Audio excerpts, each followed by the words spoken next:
We're going to Wayne Madsen here in just a moment, and then into a big news blitz coming up in the next hour while a guest joins us on a host of issues. But before I go any further, I want to thank the sponsors that make this radio show and everything else we do possible. One of them is efoodsdirect.com. Non-hybrid, non-GMO food, all grown right here in America except for the bananas. And they're the biggest outfit in the country, the longest continually operating, and they make their food new every month. And it lasts more than 10 years in climate controlled, 10 years in your attic or garage, like that's where I've got my food, where I've got room for it.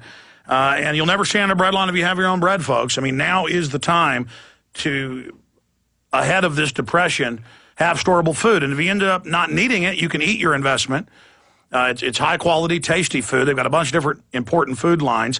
So just check it out. It's efoodsdirect.com, the letter E, foodsdirect.com, banners up on Infowars.com, or give them a call at 800-409-5633, 800-409-5633 to get a free brochure. And one other sponsor I want to tell you about is Diamond Gusset Jeans, made in America.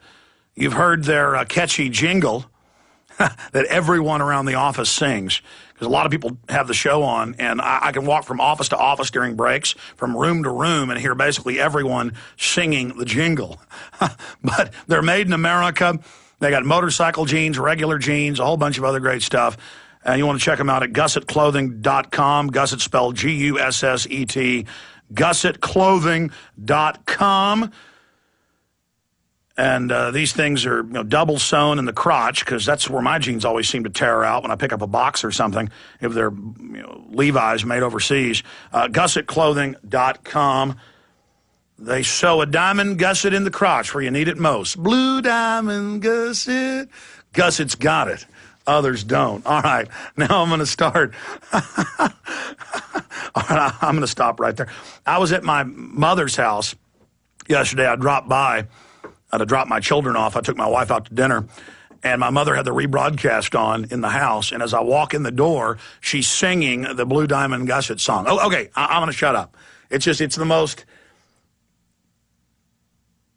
catchy jingle I've ever heard. I've got to say that. Getting into more serious subjects, I want to get into his inside investigation onto what's really happening with BP. Will you guys reprint me the Kurt Nimmo article? I know you did, but I can't find it, about CBS News reporting that BP contractors won't let people on public beaches to videotape the oil. I mean, this is an example of martial law and tyranny violating the press. This is Obama's open press. We're going to talk about that. We're going to talk about the major political realignment with Specter going down, Grayson, the Republican, going down to Rand Paul, other Republican and Democrat establishment people going down. The media has framed this as if the Tea Party movement is an anti-Democrat thing. But Rick Perry, Senator Cornyn, and others were booed a year and a half ago here in Texas at Tea Parties. But the media has tried to make it a Republican issue so that so-called left feels like they're not part of the political debate, so they automatically are basically given the role of being pro-establishment when we're all in this together. So this clearly shows a realignment, and the system is panicking, and they're trying to use Rand Paul as the figurehead to destroy him. But as I told Salon yesterday, you are out of bullets in the mainstream media. If you're an establishment Republican or Democrat, you are gone come November, Jones said. The good news is that people are coming in from both parties who have much better track records as constitutionalists and don't have these establishment pedigrees. He also warned the media against smearing Paul. The mainstream media doesn't understand. They are out of bullets. When the mainstream media wants to hurt Rand Paul, they should come out and endorse him. When the establishment attacks someone, it only empowers them. So we'll talk about that and what's happening in the markets with Wayne Madsen, WayneMadsenReport.com. He's a D.C.-based investigative journalist, author, syndicated columnist. He's written for The Village Voice, The Progressive, Counterpunch, Online Journal, Corp Watch, Multinational Monitor, News Leader, The Times, The American Conservative. His columns have appeared in the Miami Herald, Houston Chronicle, Philadelphia Inquirer. It goes Atlanta Journal-Constitution. He wrote the Handbook of Personal Data Protection, acclaimed reference book on international data law, genocide and covert operations in Africa. It just goes on and on. He's a regular contributor to ABC, NBC, Russia Today, Al Jazeera, CNN. He's been invited to testify as a witness before the U.S. House of Representatives, the UN Criminal Tribunal, And, of course, he worked with the NSA and a bunch of other federal agencies, the Naval Data Automated Command, Department of State. So we've got him on for the next 25 minutes to go over all these subjects. Wayne Madsen, what do you want to get into first? Of the subjects I mentioned that you've been reporting on, what do you think is most important? Well, I normally cover, inside the Beltway, Alex, but actually this week I'm in Chicago because there's just a lot of stories about our current president and his, for lack of a better term, his cronies that have just gone unreported by the Chicago papers, which are basically been decimated with Sam Zell basically destroying the Chicago Trib, and the Sun-Times not in very good shape. And so I'm going to be intermittently now in Chicago from time to time to basically help pick up the slack that the few investigative journalists in this city can't get to a lot of these stories. So I'm going to give them a hand. And just in the few days I've been here, all I can say is the person who's in the White House, who we all see, is not the person who is the president. Believe you me. Well, I mean, weathermen, corrupt poverty pimps, slumlords, mafia. Break down your research of Barack Obama. I mean, if this has got you out of D.C., in Chicago, we know this is big news. What are you ferreting out on Obama? Well, let's just start with the Blagojevich trial. It's very clear that Blagojevich, like many of his predecessors as governors of Illinois, there's been many who have been indicted, and many have gone to jail. Otto Kerner and Walker and even Blagojevich's predecessor, Republican George Ryan. But when we look at this case against Blagojevich, what we have is Patrick Fitzgerald, who's a dirty U.S. prosecuting attorney here in Illinois, cutting a deal with people like Rahm Emanuel and Obama, put the attention on Blagojevich, only concentrate on certain segments of wiretap information. Don't listen to the other 500 hours of wiretaps that would implicate Mr. Obama, Mr.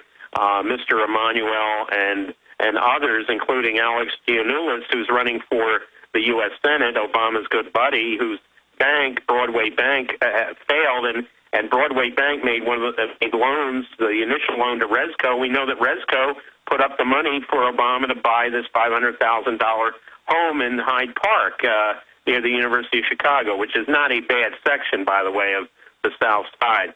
So what we have is Resco being indicted, Blagojevich being indicted, and it's very clear to me that those indictments should have also been served to Rahm Emanuel, Barack Obama, and potentially an individual who voluntarily gave up her law license rather than face a major civil suit. The records of the Supreme Court of Illinois, the disciplinary board, have been sealed, and the person who voluntarily gave up her law license was Michelle Obama, the First Lady. You just made me have a double take there. Did you say Rahm Emanuel and Obama, you believe, have been served secret indictments? No, they should be. They should be. But the concentration, of course, by Fitzgerald, who was kept on, Bush's U.S. attorney, has been on Blagojevich, Resco, and the fair game, when in fact there should be, if we had a decent U.S. attorney here in northern Illinois who was really interested in going after corruption, we would actually, if it was an honest U.S. attorney, we would have had indictments issued against Obama, Rahm Emanuel, and Valerie Jarrett, who's his policy advisor, and a number of the other cronies, probably including the Secretary of Education, Arnie Duncan. All these people who are Obama's friends and cronies. And I should add that one of them, of course, is Elena Kagan, who now has been nominated for the Supreme Court. Did they choose Obama not just because he's good-looking and can read off a teleprompter well, but because he's so compromised with all of these mafia connections? Well, he's totally blackmailed. We can look at his history. 10 years ago, Obama didn't have $10 in his pocket to put gas in his gas tank of his car. By the way, he had this car. It was sold on eBay. Apparently, it only had 22,000 miles on it.